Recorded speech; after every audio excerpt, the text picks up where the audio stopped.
there is an NFL team that is actually interested in trading for backup offensive guard for the Steelers, Kevin Dotson, and then also Omar Khan and the Steelers worked out 5 free agent safeties today. I'm going to tell you what that means and which guys they worked out here in just a second. But first, do me a favor and click that thumbs up icon to show some support here to the work that we do here at Steelers Talk. We provide free content for you guys every single day. We work our butts off. So if you want to show a little bit of appreciation off the top of the show, click that thumbs up icon for me right now. Now let's talk about Kevin Dotson, and the New Orleans Saints have been linked to the Steelers' backup offensive guard. Apparently, they're reportedly interested in trading for Kevin Dotson after they've had some injuries along the interior of their offensive line. Dotson, somebody that was a starter for the Steelers last year, did pretty decent in pass protection if you believe the Pro Football Focus grading, but last year did allow 4 sacks, not a very good run blocker, and right now he's slated to be a backup depth piece along the Steelers' offensive line. The Steelers brought in Nate Herbig and Isaac Seumalo in free agency, and Kevin is somebody that has made some comments that indicate he doesn't really want to be here this year. So this would definitely make sense for the Pittsburgh Steelers. But the big question is, should they give up that valuable depth at inside or interior offensive lineman for what would probably be a 7th-round draft pick? I really don't see New Orleans offering anything more than a 7th rounder for a guy like Kevin, somebody that's been a lower-end starter at a low-value position. I just don't think you're going to get more out of him than a 7th-round pick. So if the Steelers want to give him up for a 7th rounder, they absolutely could. But personally, I would definitely be looking at this, and I'd be like, do we really want to give up that depth along the interior of the offensive line? Let me know what you would do if you were the GM Omar Khan with this one. Would you accept this trade if the Saints gave you a call? Type A if you would accept it, or type D if you're going to decline it. This is going to be the pinned comment on today's show. So YouTube's going to throw you an ad break here in just a couple of seconds. Take advantage of that time by answering today's pinned question. So for me, I'm going to decline this trade offer. I think Kevin is one of the best backup guards in the National Football League right now. He's a very high-end backup, and I don't want it to be a situation this year where you trade him away and then say Isaac Seumalo gets hurt and then James Daniels gets hurt. It's like, what are you going to do then? You're going to put like William Dunkel in there to start a football game in the National Football League? No way, in my opinion. I'm keeping Kevin Dotson, unless the Saints want to give up like a 5th or a 4th round pick for him, which I really don't see happening. I am keeping Kevin Dotson on this roster. And then the other bit of news here for the Pittsburgh Steelers that's pretty interesting is that they worked out multiple free agent safeties today in Latrobe, and it definitely seems like they might be adding a safety to this roster. And right now, plain and simply, the Steelers' safety room is starting to take some casualties. Minkah Fitzpatrick is still not at camp. I'll be talking about him later on in today's show. And then also Damontae Kazee and Keanu Neal are both dealing with injuries, which leaves Trey Norwood, Kenny Robinson, and Miles Killebrew as the healthy safeties on this roster right now.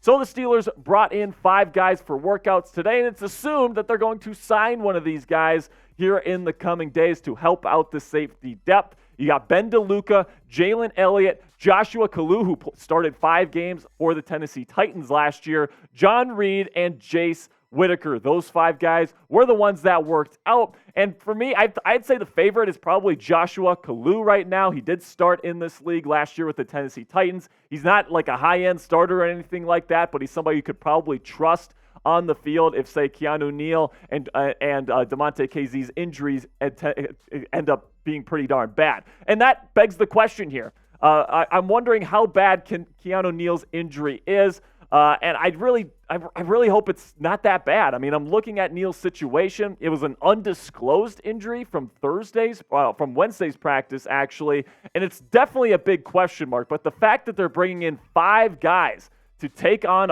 a workout and potentially take a spot on this roster is definitely interesting to me. You bring in Keanu Neal in free agency this year to kind of be that Terrell Edmunds role this year, a hybrid linebacker in your dime sets, somebody that can come down, play safety and linebacker, a nice hybrid piece. You know how much Mike Tomlin loves those movable pieces on this defense. And the big question is, how bad is that injury going to be for him?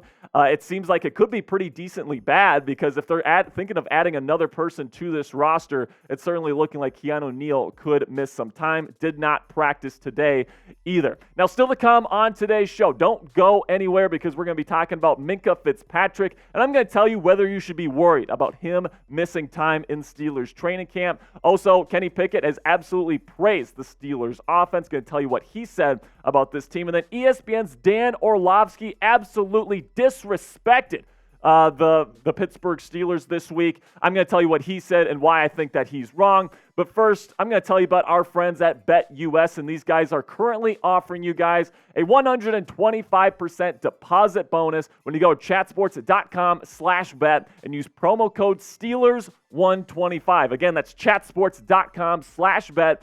Promo code Steelers125. Now, what does that mean, 125% deposit bonus? It means if you put in $100 to $600 on their website for your bets, they're going to give you 125% of that money back to you to use on your bets. So if you put in $100, they're going to give you $125 additional dollars, so $225 total to use on your bets. The NFL season is right around the corner. College football is right around the corner. Of course, you got the NFL Hall of Fame game tonight. If you want to bet on those kinds of things, you can go to chatsports.com/bet and use promo code Steelers125 to get that 125% deposit bonus. So now is it time to worry about all-pro safety Minkah Fitzpatrick? He has not played a single down in Latrobe so far here in August, and it's looking like he might not be there for a little while. Now, I'm not too worried about Minkah missing time. I think that he's one of the best safeties, if not the best safety, in the National Football League right now, and it seems like he's dealing with a personal issue right now. I'm sure there's something going on with his family, something like that, something private that we need to respect. But, man, I'm looking at a guy like Minkah Fitzpatrick, and he could miss a couple weeks of practice. He's going to stay healthy during this time period. He's going to stay in shape. He cares about his craft a lot. And I expect that whenever he does come back, he's not going to miss a beat whatsoever. I think that he's going to be absolutely fantastic this year, and he's going to be right up there in terms of the interception and tackle leaders for the Pittsburgh Steelers here this season. And, you know, Minkah Fitzpatrick and all these injuries on the Steelers roster at safety right now has really opened up a bigger role for guys like Trey Norwood, who's currently playing that free safety position with the first-team defense. And based on the reports coming out of Latrobe, he's actually doing pretty darn well in pass coverage. Last year was definitely a down year. You were kind of expecting a second-year leap after a promising rookie season from Norwood. But last year, he was straight up awful, man. I'm not going to sugarcoat it for you. He was not good, but going into the camp this year, he looks like he's improved his ability to cover from that free safety position. And then another surprise was that Kenny Robinson has actually been stepping up to the plate here. Somebody that really was expected to be a true cut candidate this year, probably not going to make the team. And there's still a chance that Kenny doesn't end up making the roster. But let me tell you, this guy's got a nose for the football, man. This guy, you know, he's got 2 interceptions in camp, a lot of really great pass deflections. He's really physical from the strong safety position, currently running with the first-team defense with all the injuries to the Steelers roster. And he kind of looks like he belongs on that first-team defense right now. I mean, I'm really excited to see what Kenny Robinson's going to be able to do in these preseason games, because at least in practice, he is definitely making the most of his opportunities. And you know, pretty much, I think that Minkah is going to come back, and he's not going to miss a beat. He's going to be the best free safety in the National Football League. And it's nice to know that Trey Norwood and Kenny Robinson are going to be there in relief in case something terrible happens to Minkah or DeMonte or Keanu if he's going to be healthy for this season. It's nice to know that you got good backups and good depth, so if something happens, you're not completely screwed. Now, be honest with me down in the comment section. Are you worried about Minkah Fitzpatrick missing time? Give me a W if you're worried, or if you're like me and you're not worried, give me an NW down there in the comment section. Now let's talk about QB1 and what he had to say about the Steelers offense this week. Gave it some pretty nice praise here. Let's see what Pickett had to say about the black and gold on offense so far in training camp. Yeah, a lot more comfortable than last season, obviously. I think we did a good job with spring and building on those things, and I think it kind of showed out there in the first week with how smooth we were running. Guys were where they needed to be, and I thought it was pretty cool and pretty crisp. Now, I think that Kenny is actually looking really, really good in camp right now. He's making good decisions. He's not rushing through his reads. He's staying in the pocket, which was a big criticism of mine from him or for him last year, is that he would leave clean pockets unnecessarily. This year, he's definitely looking like he's making a big point of staying in the pocket unless absolutely necessary. And listen, he's a really good playmaker. So if he's forced out of the pocket, he's going to be a really, really good playmaker for this team. But in order to have a sustainable career as a franchise quarterback, you have to be able to win from the pocket. And it seems like Pickett has taken all the necessary steps this offseason in order to do that. And I'm so excited to see him and this offense perform in 2023 and see how good Matt Canada can get this group moving. Now let's talk about Dan Orlovsky, who is an absolute clown, by the way. He just straight up disrespected the Pittsburgh Steelers roster the other day on ESPN, on live television, national television, and this is what he had to say. Outside of Mike Tomlin, I don't know if there is a person or a unit that they are better than everyone else in their division. TJ Watt maybe, but Cleveland has Myles Garrett. Minkah Fitzpatrick could be in that conversation. What a clown comment from Orlovsky, man. But they're not better up front than anyone else in their division. They don't have better skill group players than everybody else in their division. They're not better at quarterback than everyone else in their division.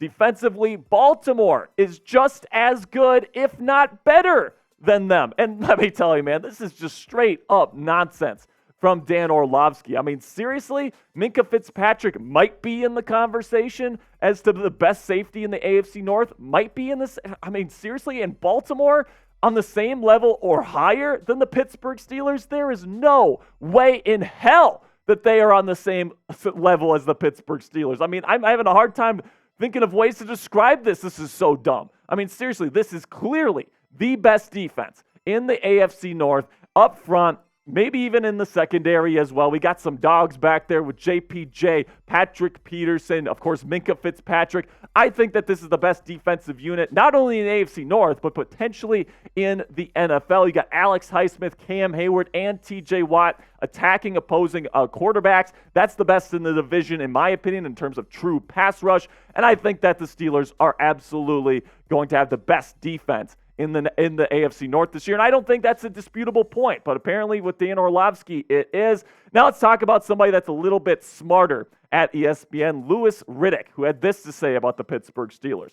I think this offense led by Kenny Pickett will become a more vertically oriented offense this year. I certainly agree with that. There will be more big plays down the field. He will be well above 6, 7, 8 yards per attempt in terms of his downfield throwing capabilities. George Pickens is a burgeoning superstar. Definitely agree with that point. Mike Tomlin will have the defense playing to its utmost potential. And he continues to say here, I think it's ridiculous that they would that they would even be thought of as a team that would finish last. I think they will be in the hunt for a playoff position. There's no question about it. Now, Riddick makes Dan Orlovsky look absolutely silly here. Makes him look straight up dumb with his comments because everything that he says is true there. Kenny Pickett is probably going to be airing it out more this year, especially the guys like George Pickens, who is a burgeoning superstar. I think he will be the number one wide receiver on the Steelers this year. I think he's going to become one of the best 50-50 ball deep threat receivers in this league today. And I think this is going to be their breakout season. And then the defense with Mike Tomlin leading the way with that pass rush, with Minkah back there playing center field.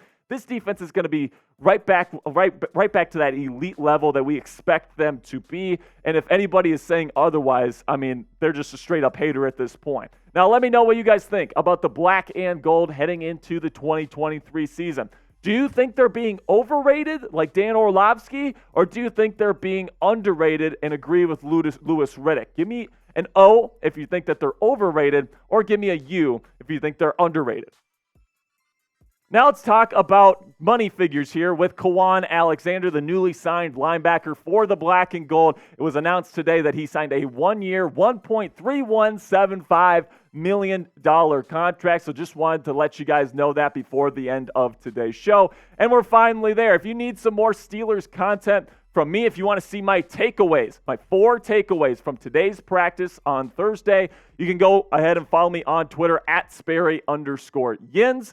And then, of course, you can go ahead and subscribe to the channel if you want daily training camp updates and news for your Pittsburgh Steelers. We got our live watch party for the first preseason game against the Buccaneers next week. We've got a weekly Steelers Talk live show. And, of course, we got the daily content for you here on the channel. If you don't want to miss any of that, click that subscribe button and turn on your notifications. That's going to be it for me today, guys. Really do appreciate all the support. And until next time, here we go, Steelers.